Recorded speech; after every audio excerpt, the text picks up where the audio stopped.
క్షుద్ర రాజకీయ మాటలు మాట్లాడటం నిషిద్ధం, అపచారం. అంతటి పవిత్ర పుణ్యక్షేత్రమైనటువంటి నీ ఆలయంలో దేవదేవా,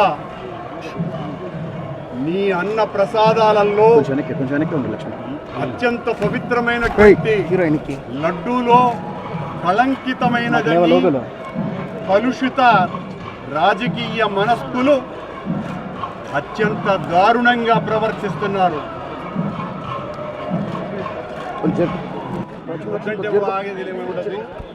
నేను గాని తప్పు చేసి ఉంటే